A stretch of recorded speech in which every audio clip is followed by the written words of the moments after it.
Selamat siang Pak, saya Pendeta Hutasoid dari Gereja HKI, mahasiswa Abdi Sabda. Yang menjadi pertanyaan bagi kami dari apa yang Bapak eh, paparkan, saya memahami seperti ini. Memang harus kita sadari dengan terjadinya pandemi yang telah berlalu, semua berubah. Dan kita sebagai gereja yang sebagai komunitas, sebagai terorganisasi, harus terbuka dengan perubahan ini. Tidak boleh tidak. Dan itu sudah eh, terjadi, bahkan terbukti. Ada ibadah virtual, ada eh, live streaming, dan lain sebagainya. Nah, yang menjadi pertanyaan bagi saya ketika saya tadi mengikuti latar belakang Bapak eh, yang mendalami tentang hukum siasat gereja, yang mengerti tentang hakikat dan prinsip gereja yang telah Bapak paparkan, yang saya pertanyakan seperti ini, Pak. Apakah dengan perubahan karena pasca pandemi ini tidak mengurangi esensi dan hakikat gereja itu sendiri? Yang kedua, Pak, apa peluang ketika kita harus menerima ini sebagai sebuah realita, apakah peluang gereja untuk mengedukasi jemaat, ya? Contoh HKI, Pak. HKI itu bukan semuanya di kota. Yang tidak ada sinyal pun masih banyak, Pak. Nah, bagaimana gereja berpeluang untuk ini? Ketika kita menyatakan ini harus kita terima. Terima kasih, Pak. Iya, baik. Untuk yang ketiga, kami serahkan kepada Bapak Dr. Situmorang.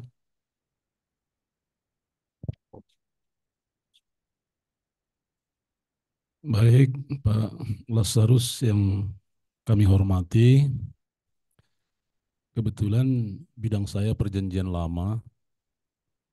Bolehkah dari perspektif teologi kita mengatakan bahwa peristiwa pandemi COVID ini adalah salah satu cara Tuhan untuk menyadarkan gereja, karena gereja sudah terlalu aman, nyaman dalam model konvensional yang dari abad ke abad. Dan kini Tuhan mengingatkan lewat pandemi global itu supaya gereja lebih terbuka dan sadar dari rasa nyamannya itu bahwa masih banyak hal yang belum dilakukan gereja di tengah-tengah dunia ini. Jadi saya menilai bahwa peristiwa pandemi COVID-19 adalah satu sisi cara Tuhan untuk menghajar dan mengajar gereja-gereja di muka bumi, sehingga gereja-gereja itu bangun, sadar diri, dan berubah. Itu yang Bapak bilang tadi, mengalami transformasi. Nah, apakah pandangan saya ini menurut Bapak cocok dengan uraian Bapak? Saya mohon pendapatnya. Terima kasih. Ya, silakan Bapak.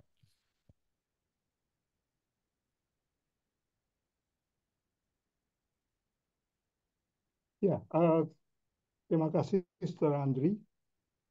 Pertanyaan pertama itu eh, sebetulnya ya menurut saya sangat simpel karena ini hanya soal apakah sekarang kita mesti menyesuaikan diri pada dokumen-dokumen itu. Ini yang saya tangkap ya, karena ini tata gereja itu kan dokumen.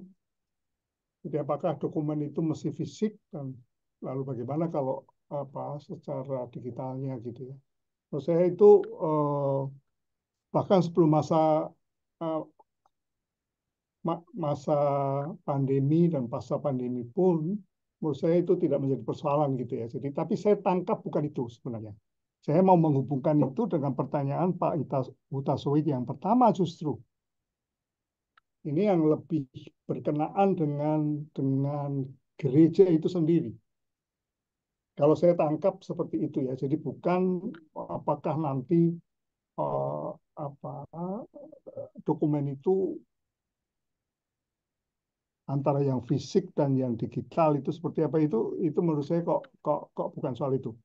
Tapi saya hubungkan ya dengan pertanyaan Anda yang kedua mengenai transformasi.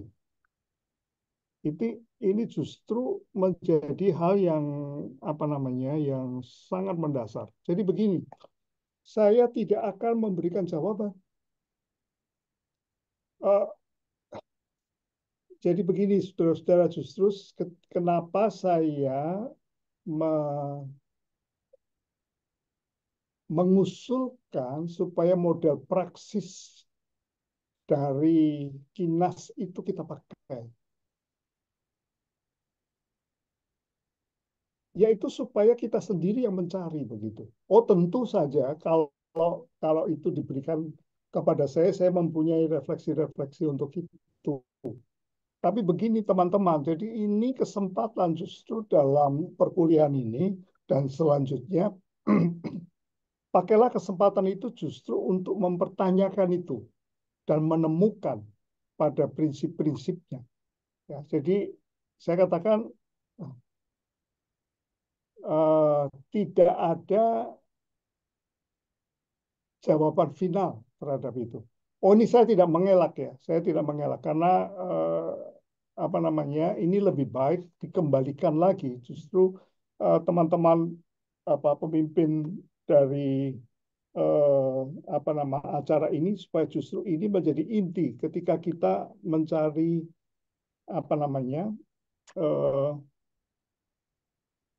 jawaban atas itu. Tapi yang dari Pak Utasowi tadi, apakah esensi, apakah hakikat gereja berubah?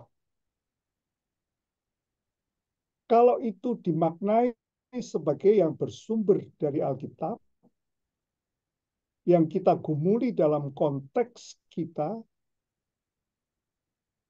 secara prinsip hakikat gereja tidak akan berubah. Hanya bagaimana dia nanti dimaknai dan dielaborasi, dirumuskan dan dielaborasi itu bisa berbeda. Macam itu. Saya nggak tahu. Jadi kalau bahwa gereja adalah tetap gereja dari Allah Trinitas. Ini mau pasca pandemi, mau apapun, kalau dalam perkembangan teologi yang sekarang, dia akan menjadi tetap pegangan kita. Hanya bagaimana menjadi gereja Allah Trinitas itu ketika kita tidak bertemu. Atau bertemunya kadang-kadang. Karena lebih banyak virtualnya. Misalnya seperti itu. Ya, ini yang menjadi kunci sebenarnya. Jadi kita harus terbuka sekali untuk mengatakan bahwa pemaknaan gereja secara esensial itu pada dasarnya menurut saya tidak berubah. Ya kita mencari sekarang secara boleh dikatakan ya secara teologis dan kemudian secara operasional karena transformasi itu, dan ini saya hubungkan dengan pertanyaan saudara Andri yang kedua, itu memang harus dalam ranah pengalaman. Jadi bagaimana kita akan melihat di sana. Tapi persoalannya adalah memang, nah ini pertanyaan Pak Hutaswet yang kedua ini mengedukasi jemaat itu. Nah ini pertanyaan besar sekali Pak. Coba pikirkan sekarang. Sejauh mana gereja-gereja itu yang maaf ini direpresentasikan oleh pemimpin-pemimpinnya itu sangat serius dengan keadaan sekarang. Saya menduga dalam pengamatan saya yang terbatas bahwa sebetulnya gereja-gereja sekarang dan kalau itu mau sebagian direpresentasikan oleh pemimpinnya itu seperti apa ya? Membiarkan semuanya berjalan apa adanya. Mereka akan katakan sebagian ini, mungkin saya salah, ya biarkan aja lah, nanti kan dia akan mendapatkan bentuknya yang baru begitu. Tapi tidak ada upaya. Nah, jadi sebenarnya, dan kita harus mulai dari secara akademis, itu memikirkan hal ini secara serius. Nah, ini yang saya lihat sebagai kesempatan untuk justru dalam keterbatasan, memakai istilah Yoas, Adi Prasetya, dalam kerapuhan kita cobalah rumuskan nanti hal-hal itu. Tapi jangan eh, ini kalau saya masuk ke dalam kelompok untuk berdiskusi tentu kita bisa, tapi saya katakan jangan sampai kita berharap ada resep. Jangan berharap. Tidak akan ada resep yang berlaku untuk semua.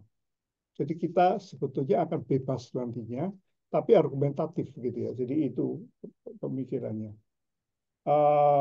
Mudah-mudahan saya sudah menjawab 4 pertanyaan dari Saudara Andri dan Pendeta Taso. Pak Situmorang, saya 100% sepakat dengan Bapak. Saya sepakat betul.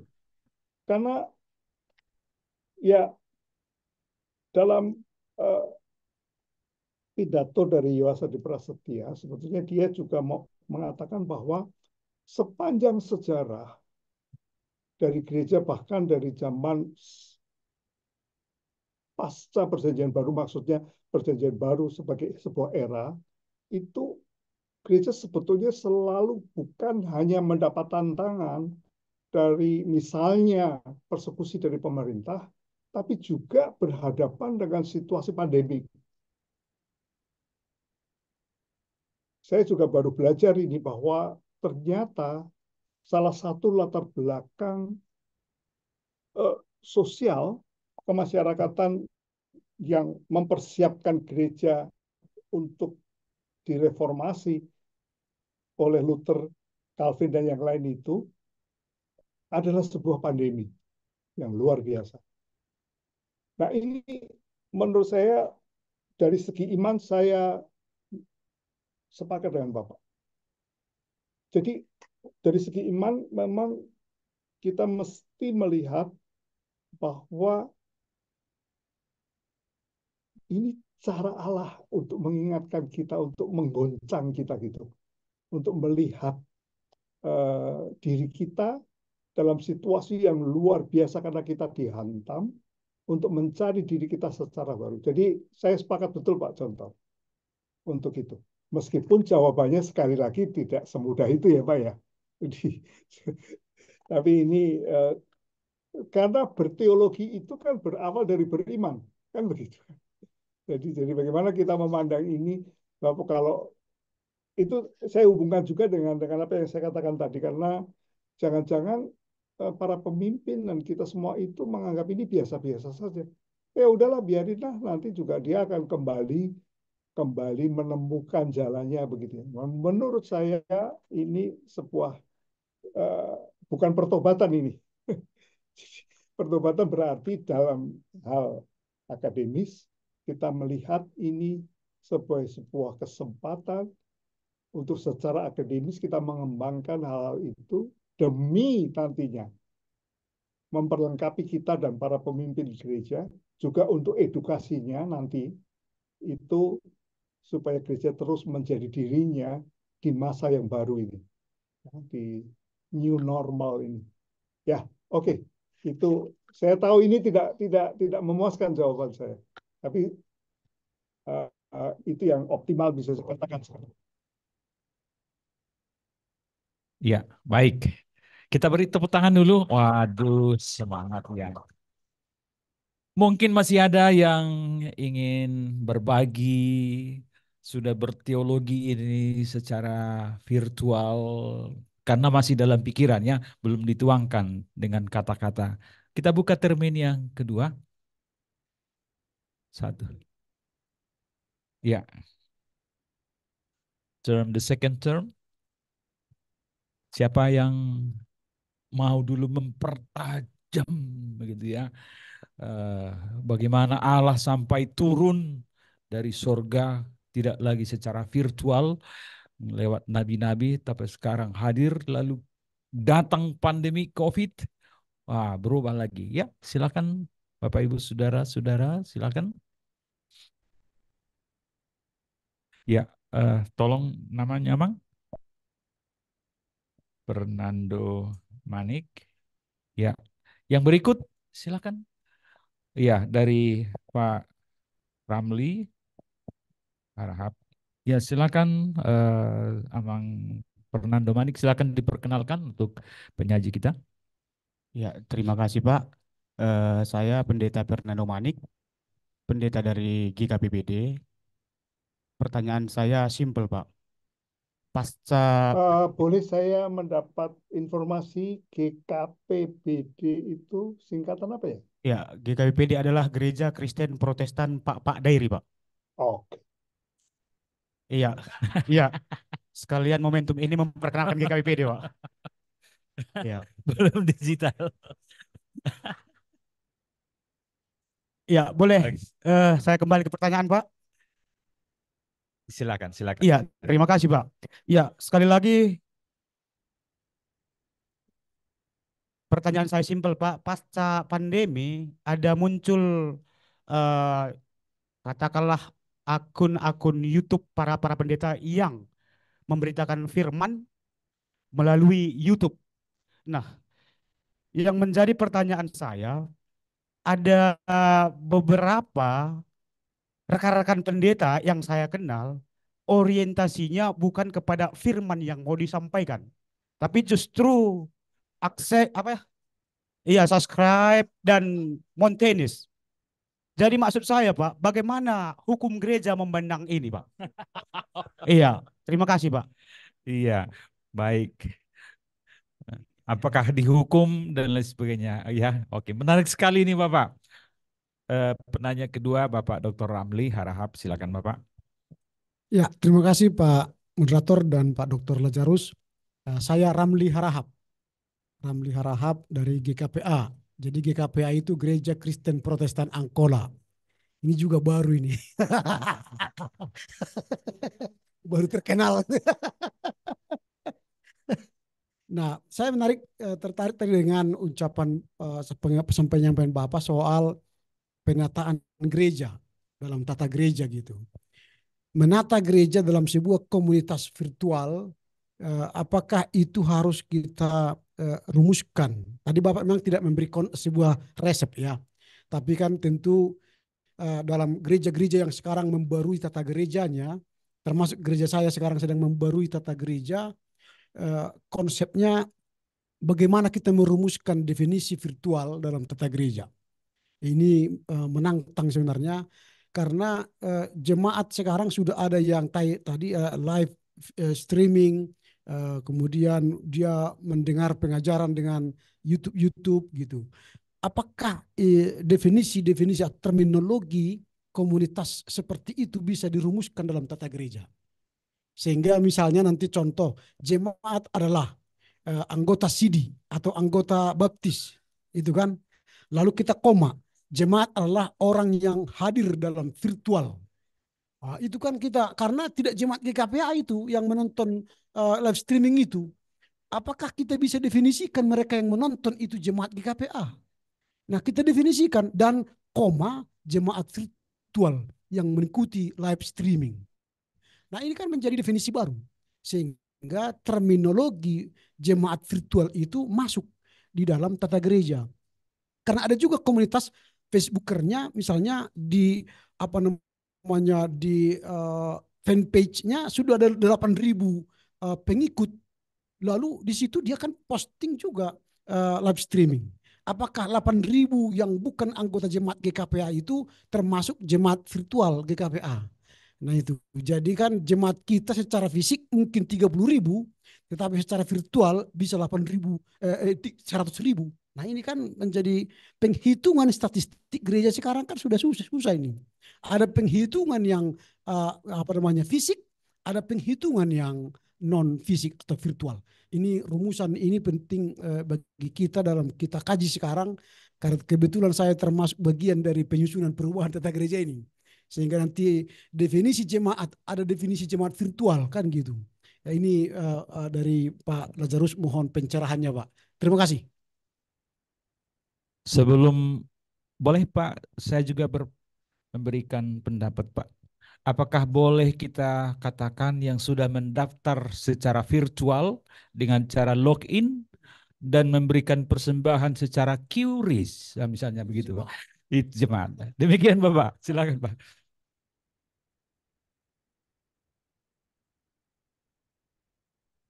Ini pertanyaan-pertanyaan yang buat saya juga sangat sulit.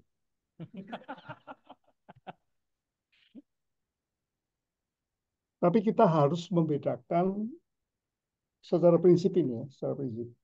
Jadi antara pemahaman hakiki esensial dari gereja itu dan cara bagaimana gereja mengungkapkan dirinya.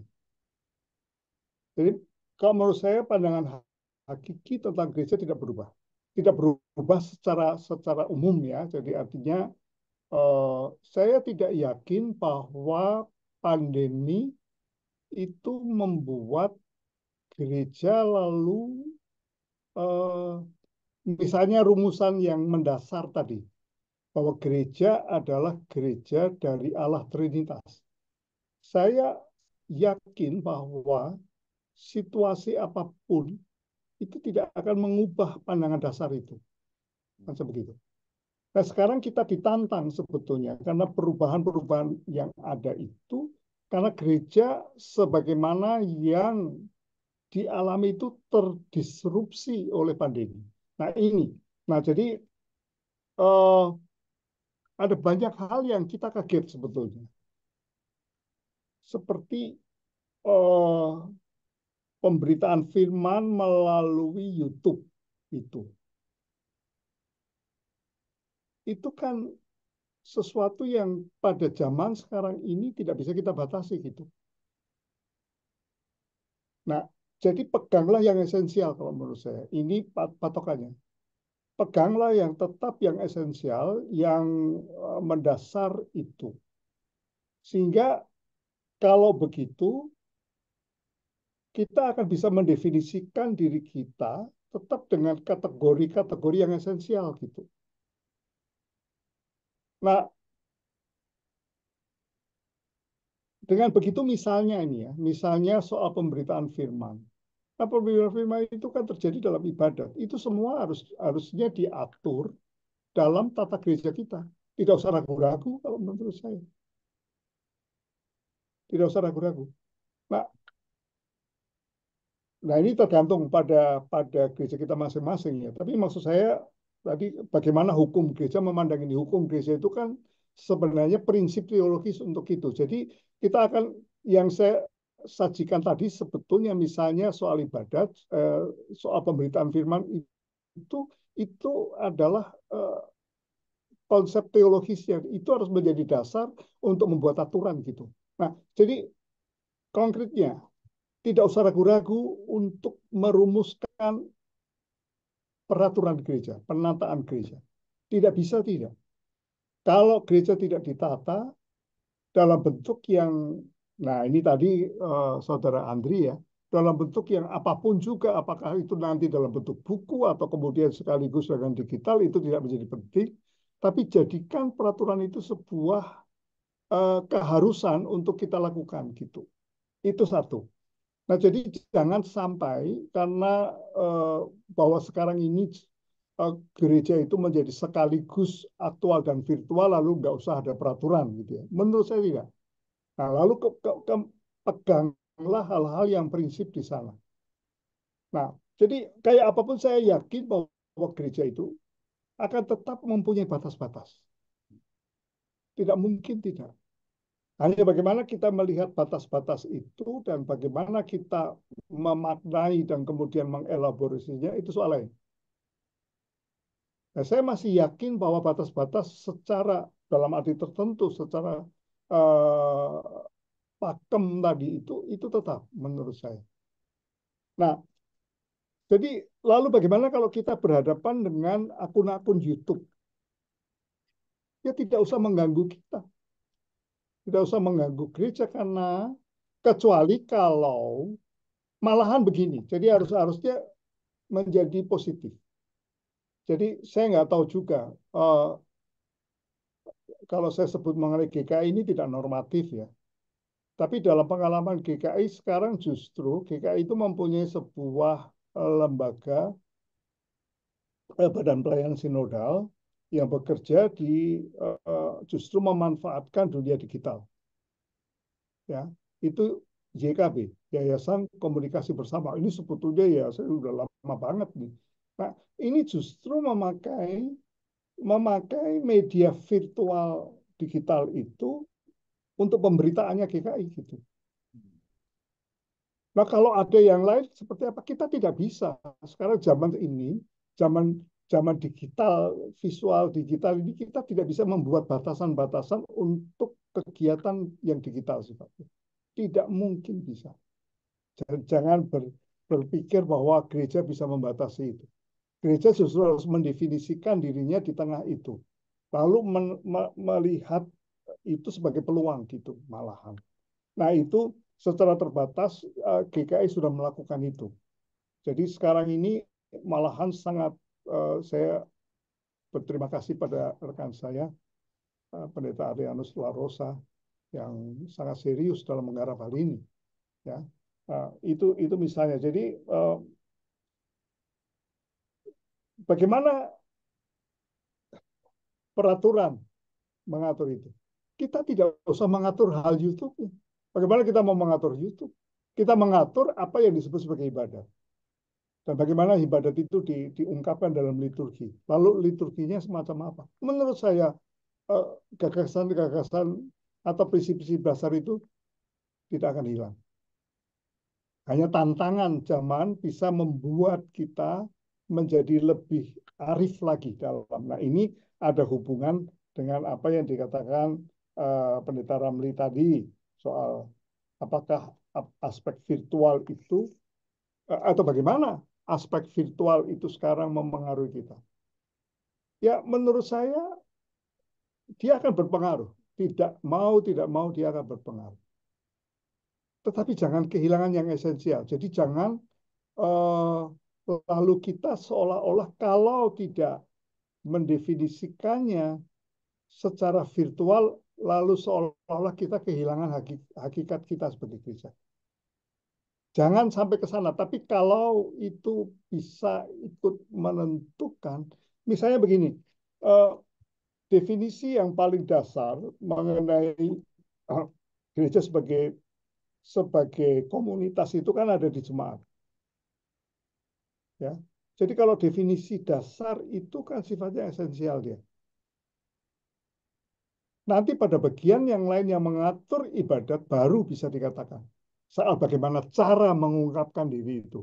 Tapi definisi diri itu harus menurut saya kita tidak usah terlalu kemudian seolah-olah persekutuan itu sekarang virtual. Bagaimana mendefinisikan persekutuan virtual? Oh, yang virtual itu abstrak gitu. Tidak, menurut saya tidak usah ke sana. Menurut saya ini ya, kalau ini saya sudah agak lama berpikir. Jadi bagaimana lalu mengungkapkan dalam amandemen Tata Gereja GKI yang terakhir juga ini tidak terlalu mengganggu kita. Hanya dalam banyak aspek menjadi gereja yang harus mengungkapkan dirinya secara virtual itu memang berpengaruh juga pada rumusan-rumusan peraturan. Saya tidak bisa mengungkapkan di sini sekarang. Jadi itu wajar saja. Tapi yang esensial tetap esensial menurut saya. Jadi jangan sampai yang pandemi atau masa-masa pandemi ini memengaruhi esensialitas kita. Kalau menurut saya sumber kita tetap Alkitab dengan prinsip-prinsip eklesiologis dan hukum gereja yang ada, dengan tidak menutup mata pada kenyataan adanya pandemi yang membuat kita juga dalam hal tertentu, menurut saya dalam hal mengungkapkan diri itu memang ada pengaruhnya. Dan ya memang begitulah.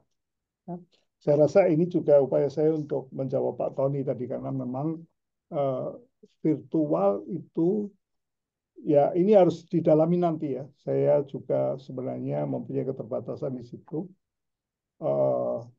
Apakah ini sekedar cara mengekspresikan diri atau kan pertanyaan tadi saya tidak menyinggung ini sebetulnya. Apakah ini sekedar ekspresi pengungkapan diri kita atau dia kena dengan hal yang esensial? Saya rasa ini sebuah paradoks ya. Karena bagaimana kita mendefinisikan yang apa, yang virtual itu. untuk kepentingan kita dalam definisi diri kita. Kan tata gereja itu definisi diri dalam bentuk peraturan sebegitu, yang berfungsi sebagai alat pelayanan. Nah, ini sebuah pertanyaan besar. Saya sendiri tidak, yang menjadi penting itu kegelisahan kita, keprihatinan kita di masa pasca pandemi ini. Dan itu yang seringkali saya katakan tadi berkali-kali dianggap biasa-biasa saja oleh para pemimpin. Nah, ini kita harus mulai dari kalangan akademik untuk menggerakkan ini. Dan saya dalam rangka ini sekali lagi saya mengapresiasi upaya dari STT Abdi Sabda ini untuk mengangkat ini sebagai topik yang khusus dalam perkuliahan. Itu yang optimal bisa saya sampaikan. Baik, Pak. Karena masih ada waktu kita, kalau nanti boleh diluruskan oleh Bapak Lazarus. Pak, boleh saya potong sedikit? Saya harus meninggalkan pertemuan ini pukul 12 karena Ya, Pak. saya Ya, Pak. itu harus ini nanti harus ada menemani ke Departemen Agama ini soal Badan Hukum DKI ini, karena saya dianggap sebagai ahli hukum gerejanya begitu ya. Nah, jadi Oke, Bapak. kalau tidak salah kan ini akan diarahkan nanti pada diskusi-diskusi yang sebetulnya polanya sudah saya usulkan, yang harusnya masuk ke dalam lokakarya gitu. Iya, Pak. Jadi yang sebagai moderator yang boleh kami petik nanti diluruskan oleh Bapak narasumber bahwa media digital adalah untuk pemberitaan firman Tuhan. Jadi ini sebagai peluang dalam arti alat bagi kita. Dan untuk itu gereja harus terbuka kepada perangkat-perangkat digital yang dibutuhkan dengan high quality. Artinya teknologi with high quality. Jadi tidak lelet lagi, Pak. Kena air pun signalnya tidak hilang, Pak. Nah, itu yang nomor satu. Lalu kemudian saya boleh tulis di sini bahwa gereja yang terdisrupsi itu harus terus bereformasi. Dia harus terus bereformasi. Dan kemudian bahwa gereja yang ideal, das solen, dan gereja yang dasein, yang kenyataan itu harus kita lihat juga terbuka terhadap teknologi ini untuk pemberitaan firman Tuhan. Maka tadi dibutuhkan bahwa pemimpin untuk memfasilitasi. Pemimpin, katakanlah kita dari pihak sinode untuk memfasilitasi, bukan untuk menghambat. Kalau ada dari gereja lokal tadi, gereja yang aktual, punya ide dengan digital ini, jangan langsung di-cut di majelis sinode ya Pak ya. Nah, katakan itu, katanya lagi ada yang mengatakan itu karya iblis dan lain sebagainya. Nah, lalu kemudian bahwa dalam era teologi digital ini bahwa jemaat kita merasakan the presence of God in human experiences. Jadi melalui pengalaman umat percaya ini boleh dirasakan kehadiran Tuhan. Dan semua ini yang peluang-peluang ini, kalau boleh saya kutip dari Filipi 2 ayat 10-11, supaya segala lidah mengaku Yesus Kristus adalah Tuhan bagi kemuliaan Allah Bapa. Apakah itu dengan sistem Samsung atau Nokia, semuanya itu hanya perangkat. Dan tidak ada lagi pertanyaan, saya pikir dengan era teologi digital ini, bahwa dulu yang kudus itu hanya Holy Bible. Nah, jadi nggak usah kita persoalkan lagi kalau ada jemaat bahwa bawa handphone holy ya. Nah, jadi yang penting firman Tuhan ada di sana, Trinitas ada di sana. Tujuannya supaya segala lidah mengaku Yesus Kristus adalah Tuhan. Itu yang boleh saya kutip, Pak. Silakan the last point dari Bapak. Kalau ada yang masih ditambahkan Bapak, siapa tahu ada salah kutip saya. Eh, Terima kasih untuk upaya menangkap apa yang saya katakan. Tapi inti dari apa yang saya katakan sebetulnya adalah soal identitas gereja yang secara secara operasional berarti definisi diri dari kita. Nah, ini yang terdisrupsi ini mesti dirumuskan ulang, dicari kembali gitu. Jadi maaf saya tidak menyinggung soal peralatan atau digitalis tadi. Saya sama sekali saya nggak ke sana sebetulnya. Jadi yang menjadi concern kita adalah bagaimana di masa pasca pandemi ini ketika gereja terdisrupsi yang di dalamnya sebetulnya komunitas itu menjadi komunitas yang bukan hanya aktual, tapi sekaligus aktual dan visual, ya, itu menemukan dirinya lagi. Ini saya tangkap tadi dari apa yang dikatakan oleh Pak Jontor Situmorang. Jadi menemukan dirinya lagi, mendefinisikan dirinya lagi dalam begitu banyak aspek kehidupannya. Nah, apa yang saya katakan 15 poin itu adalah aspek-aspek yang harus serentak secara secara lateral kita gumuli gitu. Nanti saya tahu bahwa tidak semua kita akan menguasai semua hal. Tapi definisi diri, mengungkapkan diri, menjadi komunitas yang bukan hanya aktual tapi virtual itu menjadi sangat penting. Kepemimpinan itu hanya satu, Pak. Tadi saya katakan ada komunitas, ada ibadat, ada pemberitaan firman. Ya, saya mau melontarkan itu semua sebagai pemantik untuk kita berpikir. Jadi soal bagaimana Nokia dan sebagainya, saya nggak ngomong apa-apa loh tadi itu.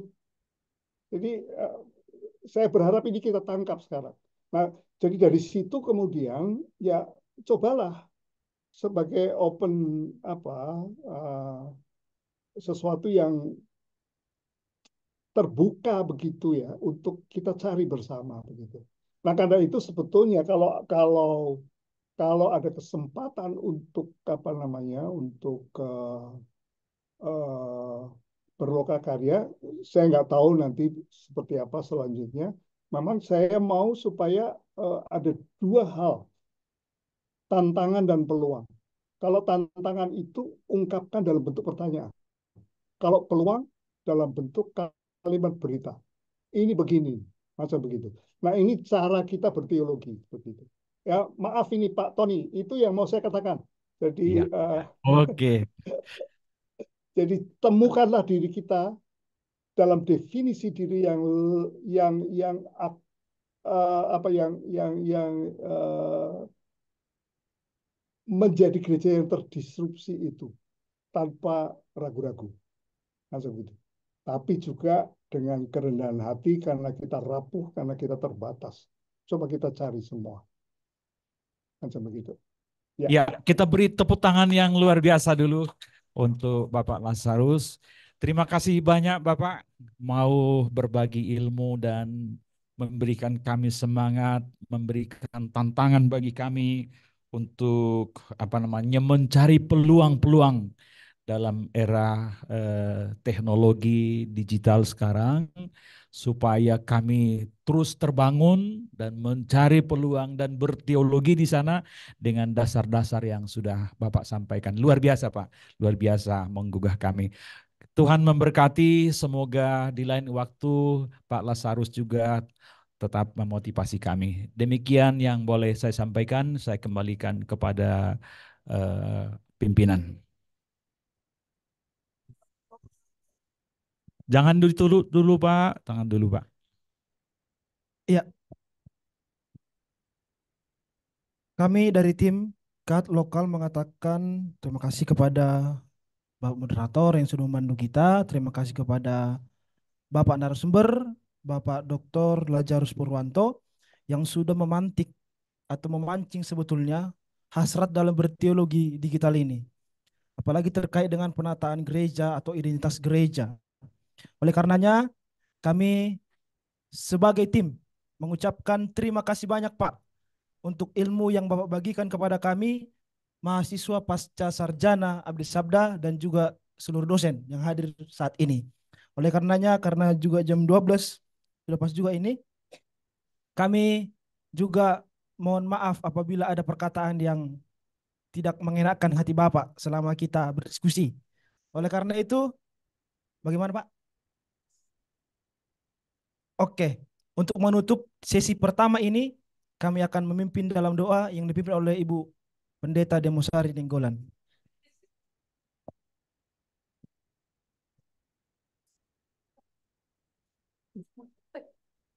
Baiklah Bapak, kita berdoa. Kami bersyukur Bapak sampai siang hari ini penyertaan Tuhan luar biasa memberkati kehidupan kami. Di saat kami sudah melaksanakan setiap kegiatan kami untuk setengah hari ini, kami yakin berkat Tuhan akan terus memberkati kami sampai nanti berakhirnya untuk setiap sesi yang akan kami laksanakan. Pada saat ini Bapak, di saat kami sudah dipenuhi dengan ilmu pengetahuan, kami juga merindukan untuk kebutuhan jasmani kami. Biarlah segala sesuatu yang sudah disiapkan bagi kami, Tuhan yang memberkati, menjadi kesehatan dan menjadi penyembuh bagi sakit penyakit dalam tubuh kami. Kami juga berdoa untuk Bapak Lazarus dalam setiap kehidupan dan pelayanannya. Tuhan memberkati keluarganya dimanapun berada. Terpuji termulialah Engkau Yesus, dalam nama Tuhan Yesus yang hidup kami berdoa dan mengucapkan syukur. Amin.